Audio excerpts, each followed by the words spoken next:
चलिए प्रिय बच्चों, आइए हम लोग पुनः फिर से आप लोगों के सामने लेके आए हैं प्रश्नावली 3.3। आज हम लोग एक्सरसाइज 3.3 करेंगे। इसके पहले हमने 3.2 तक पूरा कंप्लीट समझ लिया है और 3.3 का भी हमने पहला क्वेश्चन पूरा कंप्लीट समझ लिया है। और यहाँ पर हमने ये जो आपके 2 से विभाजिता, 3 से विभाजिता, 4 से विभाजिता, 5 से विभाजिता, 6 से, 8 से, 9 से, 10 से, 11 से, इस प्रकार के जो विभाजिता के नियम हैं उन नियमों को भी बहुत अच्छे से समझ लिया। अगर आपने अभी तक नहीं देखा उस वीडियो को तो हमारे प्लेलिस्ट में जाके आप उस वीडियो को देख सकते हैं। उसके पहले प्रिय बच्चों, अगर आप चैनल में नए हो और आपको पूरा 6वीं, 7वीं और 8वीं का कोर्स कंप्लीट चाहिए तो और 9वीं, 10वीं, 11वीं, 12वीं सभी कक्षाओं का, तो आप इस चैनल को सब्सक्राइब कर लीजिए, जिससे आपको जो भी नोटिफिकेशन आती है, जो भी स्कूल की जानकारी रहती है वो बहुत आसानी से मिल जाती है। तो चलिए हम लोग यहाँ पर स्टार्ट करते हैं। तो आज का हमारा प्रश्न नंबर रहेगा दूसरा। हम लोग दूसरा प्रश्न देखेंगे। आज हम लोग दूसरा प्रश्न देखेंगे और विभाज्यता के नियम के आगे के प्रश्नों को हल करेंगे। इसके पहले हमने पहला प्रश्न हल कर लिया था, आपने नहीं देखा है तो आप उसे देख लीजिएगा। चलिए, तो यहां पर पहला प्रश्न होने के बाद हम लोग दूसरे प्रश्न पे आते हैं। और दूसरा प्रश्न क्या कह रहा है? विभाज्यता की जांच के नियमों के द्वारा ज्ञात कीजिए कि निम्नलिखित में से कौन सी संख्या 4 से विभाज्य है और 8 से विभाज्य। हमें बताना इनमें से कौन सी संख्या जो है ये दी गई है हमें जे तक, इनमें से कौन सी 4 से विभाज्य और कौन सी 8 से विभाज्य। तो 4 से विभाज्यता का नियम मैं बता दूं, 4 से विभाज्यता का नियम होता है कि अंतिम 2 संख्याओं में 4 से भाग जा रहा हो, और 8 से विभाज्यता का नियम होता है अंतिम 3 संख्याओं में 8 से भाग जा रहा हो।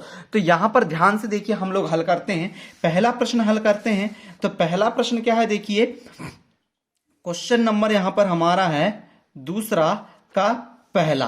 क्या है हमारा पहला? 572। तो यहां पर हम क्या लिखेंगे? देखिए, हम लिख सकते हैं यहां पर 4 से और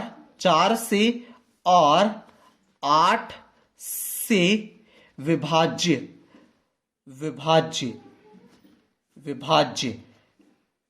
तो देखते हैं, पहले हम 4 से विभाज्य करके देखते हैं। तो यहां पर 572 को हम लोग 4 से विभाज्य करके देखेंगे। तो मैंने आपको क्या बोला कि अंतिम 2 संख्याओं को भाग देना है आपको। अगर अंतिम 2 संख्याओं में भाग चले गया तो समझिए 4 से विभाज्य है, और अंतिम 2 संख्याओं में भाग नहीं गया तो 4 से विभाज्य नहीं है। अगर आपको नहीं आता है तो 4 से आप पूरी संख्याओं में भाग दे सकते हैं, लेकिन हमें विभाज्यता के नियम द्वारा हल करना है, इसके लिए हम लोग यहां पर करते हैं। तो देखिए, 4 एकम 4। अब इस 4 से भाग दिया अंतिम संख्या को, 2 संख्याओं को, अंतिम 2 संख्याओं को। तो 4 एकम 4, 7 में से 4 गया तो कितना बच गया? 3। तो कितना हो गया? 32। तो 4 अट्ठे कितना होता है? 32। अर्थात 572 क्या हो गई? 4 से विभाज्य हो गई।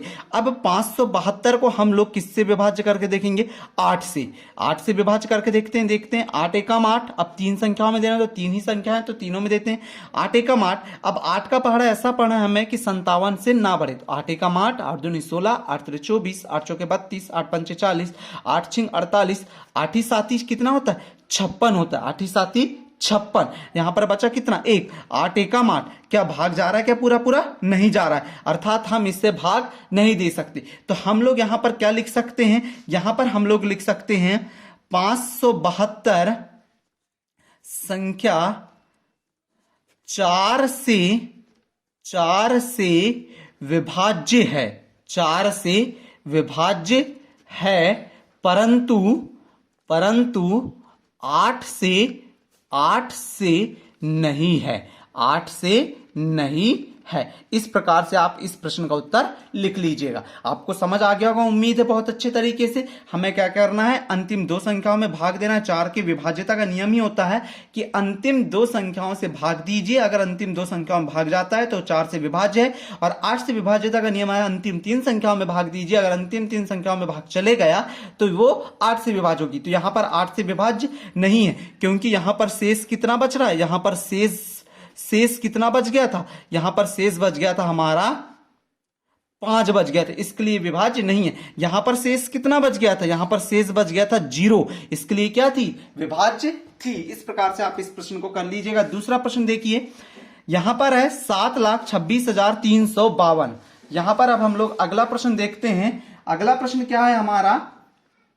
7 लाख, क्वेश्चन नंबर बी है। 7 लाख कितना था? 7,26,352। 7,26,352 52। इसमें भी अब हम लोग क्या करेंगे, 7,26,352 में आप पूर्णतः पूरा ऐसा भी लिख सकते हैं जैसा हमने इस में लिखा था ना, 4 और 8 से विभाज्य। आप यहां पर भी वैसा लिख सकते हैं। अगर आपको नहीं लिखना है तो कोई बात नहीं, पर लिख लीजिएगा तो बहुत अच्छी बात है। यहां पर हम लोग ये 4 से भाग दे देते हैं एक बार, तो 4 से भाग देंगे तो अंतिम संख्या में देना है, तो 4 एकम 4, इससे भाग दिए 4 एकम 4, यहां हो गया 12, क्योंकि 5 में से 4 गया तो 1 बचा था, तो 12 हो गया, तो 4 तिरे 12, ये पूरा चले गया। यहां पर शेषफल कितना बचा, 0। इसको भाग देके देखते हैं। अब इसी संख्या को किससे भाग देना है हमें, अब इस संख्या को हमें भाग देना है 8 से। अब 8 से भाग देना है तो अंतिम 3 संख्याओं को देना, तो 8 एकम 8, 8 एकम 8, 8 दूनी 16, 8 तिरे 24, 8 चौके कितना होता है 32, बच गया कितना 3, 8 चौके 32। ये संख्या देखिए, यहां पर भी शेषफल कितना बचा 0 और इसमें भी शेषफल कितना बचा 0। अर्थात यह संख्या अर्थात संख्या कौन सी संख्या, 7,26,352 जो है वह 4 और 8 से विभाज्य है, 4 और 8 से विभाज्य है। इस प्रकार से आप इस प्रश्न को कर लीजिएगा। अगला प्रश्न देखते हैं। अगला प्रश्न क्या है, 3rd नंबर का 5500 है। अब 5500 को आप लोगों को भाग देना है, किससे भाग देना है हमें, 4 और किससे भाग देना है हमें, तो सी नंबर का लिख लेते हैं हम लोग। 5500 को हमें 4 और 8 से भाग देना है, तो वही सेम प्रोसेस क्या करना है, 5500 लिखना है और 5500 में भागित कितना कर देना है, 4 कर देना है। और इधर भी क्या कर देंगे हम लोग, इधर क्या कर देते हैं, इधर भी एक बार लिख देते हैं 5500 और भागित कितना कर देते हैं 8। आपको पता है अंतिम दो संख्याओं में भाग जा रहा, 499 499, यहां पर भाग तो पूरा चले गया है ना, 499 499 भाग पूरा यहां पर जा चुका है। अब इधर देखिए, यहां पर भाग दें तो 3 संख्याओं में देना है, तो 8 एकम 8, यहां पर 1 मिल जाएगा, दोनों संख्या ले लिए, 8 छिंग 48, 2 बचा, 8 दूनी 16। यहां पर देखिए शेषफल बच रहा है, शेषफल कितना बच गया यहां पर 8 दूनी 16 होता है, तो 4 शेषफल बच गया, मतलब कि ये संख्या नहीं जा रहा है इसमें। तो हम लिख सकते हैं संख्या 5500 4 से विभाज्य है, परंतु 8 से नहीं। इस प्रकार से आप इस प्रश्न को कर लीजिएगा। ठीक है, अगला प्रश्न ले लें। अगला प्रश्न लेते हैं, डी नंबर का प्रश्न क्या कह रहा है हमारा, 6000 है। आप इसको भी कर लीजिएगा, 6000 में भाग देंगे आप 4 से, तो ये तो जा चुका होगा और 8 से भी चल जाएगा, क्योंकि 3 संख्या लेना, तो 899 899 899 499 499, मतलब कि ये भी संख्या क्या है 4 और 8 से विभाज्य है। फिर आप E F G H I J इन संख्याओं को भी आप अपने से कीजिएगा तो आपको और आसानी से बनेगा। मैं आपको एक और क्वेश्चन कोई भी करा देता हूं, जैसे H नंबर का करा दे रहा हूं। H नंबर का क्वेश्चन देखिए, H नंबर का हम लोग कर लेते हैं। तो H नंबर का क्या है, यहां पर H नंबर का क्वेश्चन है हमारा, कौन सा है H नंबर का, 31 79 50 72। यहां पर लिख लेते हैं हम लोग 31 79 50 72 लिख लिया। अब इसको हल करते हैं, इसको हल करें तो क्या है, सेम प्रोसेस, 31 79 50 72। H नंबर का याद रखिएगा, इसे 4 से भाग दिए और इधर 4 से भाग दे देंगे पहले, तो 4 एकम 4, अंतिम दो संख्या हम देना 4 एकम 4, यहां पर बचा 3, तो 4 अट्ठे 32, इसमें चले गया, 0 से इस पर आ गया। अब इधर भाग देते हैं 31 79 50 72, इसमें किससे भाग देना, हमें 8 से भाग देना है। 3 संख्याओं में दी तो 899, इसमें भागने जाता है, लेकिन 0 उतार लेंगे तो भाग चल जाएगा, तो 8 नाम कितना होता है 72, अर्थात ये भी पूरा कट जाएगा। तो जो संख्या हमारी है कौन सी, 31 79 50 72, यह 4 और यह 4, यहां पर लिख लीजिएगा आप, यह 4 और 8 से विभाज्य है, 4 और 8 से विभाज्य है। ठीक है, इतना आप लोग लिख लीजिएगा। ठीक है, तो इस प्रकार से आप जो बचे हुए प्रश्न हैं आपके सामने, ये दूसरे के जो भी प्रश्न बचे हुए हैं आप उनको कंप्लीट कर लीजिएगा। ठीक है, अब हम लोग तीसरे प्रश्न पे चलते हैं और तीसरे प्रश्न पे आप देखिए, तीसरा प्रश्न क्या है हमारा। तीसरा प्रश्न है कि विभाज्यता की जांच के नियम द्वारा ज्ञात कीजिए कि निम्नलिखित में से कौन सी संख्या 6 से विभाज्य।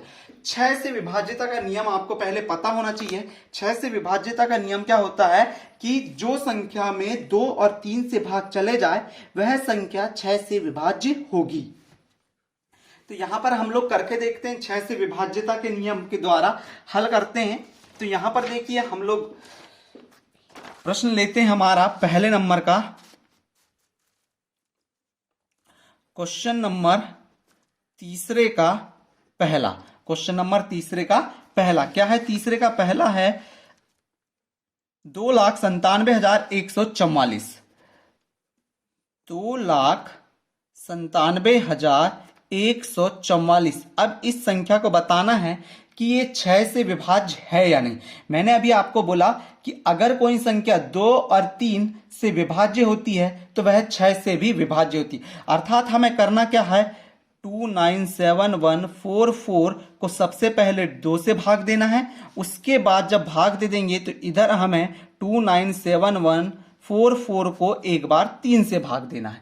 तो 2 से भाग देते हैं तो 2 एकम 2, यहां पर भाग दिए तो 2 एकम 2, 9 में दिए 2 चौके 8, एक बचा यहां आ जाएगा, 2 अट्ठे 16 हो जाएगा। फिर यहां पर एक बच जाएगा 17 है क्योंकि यहां पर एक बचा, 2 पंचे 10, फिर यहां 11 था, यहां एक बच जाएगा, 2 सत्ते 14 और ये हो जाएगा 2 दूनी 4। इस प्रकार से 2 से तो भाग चले गए। अब 3 से देखते हैं। 3 से दिए तो 3 एकम 3, 3 से भाग दिए 29 में तो 3 नाम कितना होता है 27, बचा कितना 2। फिर यहां पर क्या हो जाएगा 3 नाम 27, एक में भागने जाता है इसके लिए 0 उतार लेंगे और अगली संख्या ले लेंगे तो 3 चौके 12, बचा कितना यहां पर 2, तो 3 अट्ठे 24। यहां पर देखिए 3 से भी भाग चले गया और 2 से भी चले गया। अर्थात संख्या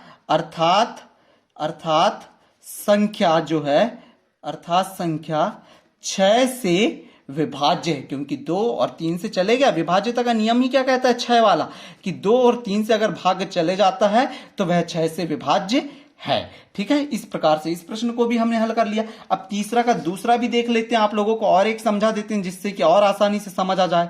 ठीक है, बी नंबर का ले लेते हैं। बी नंबर का अब हम लोग सॉल्व करें तो क्या है, देखिए बी नंबर का क्वेश्चन है 1258। 1200 कितना है 58 है।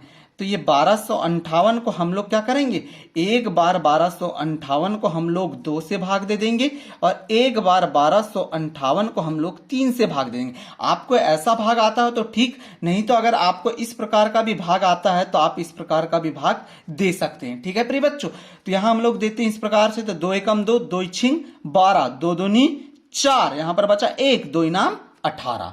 ठीक है, ये तो पूरा चले गया। यहां देखते हैं 3 एकम 3, 3 चौके कितना हो जाएगा 12, फिर 3 एकम 3 कितना बचा 2, यहां पर 28 हो गया, 3 नाम 27। यहां पर देखिए शेषफल कितना बच गया, शेषफल बच गया यहां पर हमारा 1। अर्थात यह संख्या 6 से विभाज्य नहीं है। यह संख्या 6 से विभाज्य नहीं है। क्या लिख सकते हैं हम लोग, यह संख्या 6 से विभाज्य नहीं है। इस प्रकार से आप इस प्रश्न का भी उत्तर कर लीजिएगा। ठीक है, आपको समझ आ गया होगा पूरा मैं उम्मीद करता हूं। अगर कोई भी डाउट है तो आप पूछ सकते हैं। ठीक है, अब अगला प्रश्न ले लेते हैं। अगला प्रश्न लेते हैं हम लोग, चौथे प्रश्न ले लेते हैं। चौथा प्रश्न लेते हैं यहां पर, तो ध्यान से देखिए चौथे प्रश्न को अब हम हल करते हैं। क्यों? क्योंकि तीसरे तक तो आपको बन जाएगा, तीसरे तक मैंने अच्छे से समझा दिया। अब आपको करना क्या है, यहां पर अब चौथा प्रश्न क्या कह रहा है, चौथा प्रश्न कह रहा है विभाज्यता की जांच के नियम द्वारा ज्ञात कीजिए कि निम्नलिखित में से कौन सी संख्याएं 11 से विभाज्य हैं। आपको 11 से विभाज्य के लिए सबसे पहले पता रहना चाहिए कि विभाज्यता का नियम क्या है। 11 के विभाज्यता में ध्यान दे, यहां पर थोड़ा सा आपको करना क्या है, दाएं से, मतलब कि दाएं से बोले तो इधर से हमें ऐसा जाना है। दाएं से बोला जाए तो कभी भी इधर से जाएंगे और बाएं से कभी बोला जाए तो इस प्रकार से जाएंगे। तो दाएं से हमें विषम स्थानों के अंकों का योग और सम स्थानों के अंकों का योग का अंतर ज्ञात करना है। अगर अंतर जो आएगा वह 0 और 11 से विभाज्य है, मतलब कि यदि अंतर क्या है, 0 है या 11 से विभाज्य है, तो वह संख्या क्या होगी, 11 से विभाज्य होगी। जैसे यहां पर ही मैं आपको एक बता रहा हूं, देखिएगा, जैसे यहां पर क्या हो जाएगा, क्वेश्चन नंबर 4 का पहला ले लेते हैं हम लोग, क्वेश्चन नंबर 4 का पहला। यहां पर देखिए क्या है संख्या, 54 45। यहां पर दाएं से आना है तो दाएं से विषम संख्या, ये एक पहली विषम होती, तीसरी विषम होती, फिर आगे की जो संख्या है वो विषम वाली ही होती है, फिर 5वीं, फिर 7वीं, ऐसा। तो यहां पर क्या है, 5 और 4, 5 और 4 क्या हो जाएगा, 9। अब यहां पर हम लोग पहले क्या ले लिए, विषम ले लिए, अब सम लेते हैं, 4 और 5 9, क्या हो गया, 9 हो गया। अब इन दोनों का अंतर करो तो कितना आ गया, 0। अगर कोई संख्या 0 आ गई है तो 0 जब आ गई तो वह 11 से विभाज्य है, क्योंकि 11 का अगर भाग देते हैं आप 0 में तो कितना आ जाएगा, वहां पर 0 आ जाएगा। जब वह 0 आ गया तो अर्थात वह संख्या क्या है, वह 0 से विभाज्य है। आपको लग रहा है क्या, नहीं, वो क्या हो जाएगी, 0, ऐसा लिखिए आप और समझ आएगा। 0 अपॉन क्या लिख सकते हैं हम लोग यहाँ पर, 11। अब इसे भाग दी तो कितना आ गया, 0 आ गया। तो विभाज्यता का नियम ही कहता है कि अगर 0 और 11 आया तो वह संख्या 11 से विभाज्य है, अर्थात यह संख्या 11 से विभाज्य है, विभाज्य है। इस प्रकार से आप चौथे का पहला हल कर लिया। अब मैं चौथा का आपको बाजू में दूसरा ही हल बताता हूं। जैसे दूसरा क्या है, यहां पर 10,824 है। दूसरा क्या है, चौथा का दूसरा देखेंगे, 10,824, 10,824। मैंने क्या बोला, विषम स्थानों का योग, तो 4, 8 और 4 कितना हो गया, 12, 12 और 1 कितना हो गया, 13 हो गया, 13। सम स्थानों का योग, सम स्थान क्या है, 2 है और 0 है, 2 और 0 का योग करें तो कितना हो गया, 2 और 0 2 हो गया। अब इसको यहां से घटा दीजिए तो 13 में से 2 गया तो कितना आ गया, 11। क्या यह 11 जो संख्या है वह 11 से विभाज्य, हाँ ना, 11 एकम 11, अर्थात यह संख्या फिर से लिख सकते हैं हम लोग, यह संख्या 11 से विभाज्य है, यह संख्या 11 से विभाज्य है। आप इस प्रकार से चौथे का दूसरे का भी हल कर लिए। अगर आपको कोई भी डाउट लगता है और आपको कोई भी सवाल पूछना है तो टेलीग्राम चैनल में भी ज्वाइन हो जाइएगा, जिसकी लिंक आपको डिस्क्रिप्शन में मिल जाएगी। और चैनल में आप जैसे ही वीडियो के नीचे कमेंट का ऑप्शन आता है वह कमेंट करके भी आप पूछ लीजिएगा, मैं आपको पूर्णतः सॉल्यूशन सहित इसका सॉल्यूशन बता दूंगा। अगर आपको इसके बाकी प्रश्न जो हमने नहीं किया है, आप लोगों के लिए छोड़ दिया गया है, वह भी नहीं बनते हैं तो आप वह भी मुझसे पूछ लीजिएगा, वह भी मैं आपको बता दूंगा। अब यहां पर आगे का प्रश्न देखिए, यहां पर ही मैं आपको बताता हूं बहुत अच्छे तरीके से, ध्यान से देखिएगा। यहां क्या है, हमको थर्ड प्रश्न करना है, तो 5 और 9, 9 और 5 कितना हो जाता है, विषम स्थान। विषम स्थान बोले तो यहां पर देखिए इस प्रकार से ये विषम स्थान है, ये हमने विषम स्थान पे बना दिया। ऊपर हम लोग सम स्थानों पर बना देते हैं, ये सम स्थानों पर बना दिया। योग कर लेते हैं विषम स्थानों का। 9 और 5 कितना हो जाएगा, 9 और 5 हो गया हमारा 14। 14 में 3 जोड़ दीजिए तो 14 में 3 जोड़ा तो 17 हो गया, और 17 में 7 जोड़ दिए तो कितना आ गया, 24 आ गया। कितना आ गया, 24 आ गया। अब सम संख्याओं का 6 और 8, 8 और 6 कितना हो गया, 14। 14 में 1 कितना जोड़ दिया हमने, 15 जोड़ दिए। कितना, 1 जोड़े तो 15 हो गया। 6 और 8 कितना हो गया, 6 और 8 कितना हो जाएगा हमारा 14। 14 में 1 जोड़ा तो 15। इसका क्या करना है, हमें अंतर करना। पहले विषम संख्या लेना, उसके बाद सम संख्या लेना, नहीं तो आप सम संख्या में से विषम संख्या को घटाओगे तो गलत हो जाएगा। पहले हमें विषम संख्या लेना, उसके बाद सम संख्या को घटाना। अब इसे घटा दीजिए तो यहां पर आप जब घटा देंगे तो ये कितना आ रहा है, ये आ रहा है आपका 9। 9 क्या 11 से भाग चले जाएगा, क्या नहीं जाएगा। इसके लिए क्या होगी, ये संख्या 11 से विभाज्य नहीं होगी, ऐसा आपको लिख लेना। बाकी का डी और ई और एफ नंबर के ये आप लोगों के लिए मैं दे रहा हूं होमवर्क के रूप में, समझिए। आप इनको भी कर लीजिएगा। अगर समझ नहीं आता है तो आपके पास ऑप्शन है, आप टेलीग्राम में मुझसे जुड़ जाइए, वहां पर आपको मैसेज करने की इजाजत है। आप वहां पर मैसेज करके पूछ सकते हैं, जिसकी मैं पीडीएफ आपको आसानी से हल करी हुई समझाते हुए दे दूंगा। ठीक है प्रिय बच्चों, अगला प्रश्न देखिए। यहां पर देखिए 5वां प्रश्न, निम्नलिखित में से रिक्त स्थानों में सबसे छोटा, यहां पर क्या बोला है, सबसे छोटा और सबसे बड़ा अंक लिखिए जिससे संख्या 3 से विभाज्य हो। तो यहां पर मैं आप लोगों के लिए बता दे रहा हूं, जो संख्या यहां पर 2 आप लिखेंगे और 8 जब लिखेंगे तो यह संख्या पूर्णतः 3 से विभाज्य होगी। कितने से विभाज्य होगी, 3 से पूर्णतः विभाज्य होगी। इसमें अगर आप लिखेंगे तो इसमें आप 0 और 9 लिखेंगे तो यह भी संख्या पूर्णतः विभाज्य होगी। तो आप इस प्रकार से लिख लीजिएगा। अगला प्रश्न देखिए, निम्नलिखित में से जब आप लिखोगे तो भाग भी देखिएगा 3 से भाग जा रहा है या नहीं। निम्नलिखित में से रिक्त स्थानों में ऐसा अंक लिखिए ताकि संख्या 11 से विभाज्य हो। अभी हमने 11 का जो पढ़ा था विभाज्यता का नियम, विषम स्थानों का योग ऋण सम स्थानों का योग, उस प्रकार से भी आप यहां पर कर सकते हैं। अगर आपको वैसा नहीं आता तो आप कोई भी संख्या लिखिए यहां पर और भाग देखिए 11 से सही जाता है या नहीं। तो यहां पर छठवें प्रश्न के लिए आपका उत्तर क्या हो जाएगा, पहले में यहां पर आप लिखेंगे 8, यहां पर कितना लिखेंगे 8 और बी नंबर वाले में लिखेंगे आप 6। अब यहां पर देखेंगे तो अब ये भी संख्या और ये भी संख्या 11 से पूर्णतः विभाज्य होती है। तो इस प्रकार से आप प्रश्नावली 3.3 का कंप्लीट सॉल्यूशन देख लिया है। कोई भी डाउट है तो आप मुझसे पूछ लीजिए, पर उसके पहले प्रिय बच्चों प्लीज आप चैनल में नए हो तो चैनल को सब्सक्राइब कीजिए और दोस्तों के साथ शेयर कीजिए। आपके इस ग्रुप को मतलब कि जो भी आपका ग्रुप होगा उसमें इस वीडियो की लिंक को शेयर कीजिए जिससे कि ज्यादा अधिक से अधिक बच्चों का भी फायदा हो सके। ठीक है, मिलते हैं प्रिय बच्चों अगले वीडियो में। Thank you for watching. अगले वीडियो में हम लोग प्रश्नावली 3.4 लेके आएंगे।